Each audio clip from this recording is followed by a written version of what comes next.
Hey guys, this is Jay with Carmedics here in Durham, North Carolina, and right here we have a BMW 335i with an N54 engine. So this is the twin turbo engine that puts out 300 horsepower stock.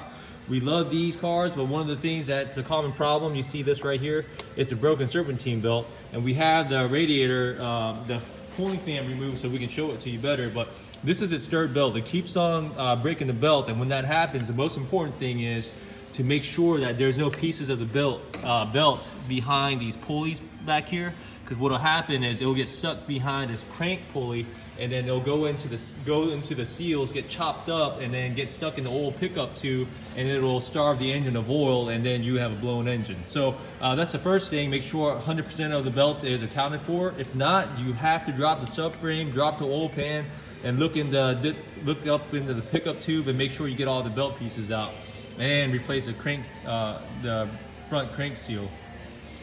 What causes the belt to shred like this? This is super common.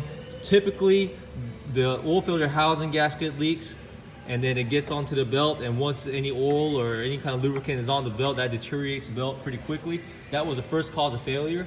Secondly, what happens is that on these, you have the power steering pump down here. It's at the very bottom. You see my flashlight is hitting it right here. That power steering pump on these, on the 07 models, the bolts back out of it, and then there's a lot of play in the pump, and it hits the subframe. So there's actually a technical service bulletin out for it.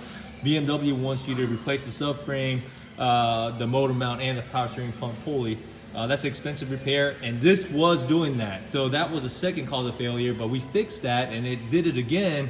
And now the tensioner can also put too much tension in it, walk the belt, and it could also strip the belt out like that. So if you ever have a BMW N54, make sure you take care of all the oil leaks up top, and then make sure when you do replace the belt, or if it does shred, turn the engine off right away. Do not run it. Make sure you tow it.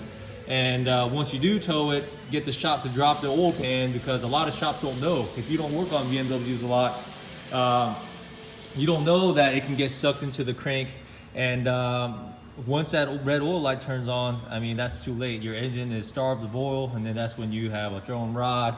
You know, your engine starts from all the friction to melt internally, and you have a blown engine. So if you have any questions, just let us know, but this is one of the common issues. Remember, always take care of the oil leaks up top, and make sure your belt is in good condition, and change out the tensioner at the same time, and then pull on that power steering pump and make sure that there's no bolts missing and there's no play.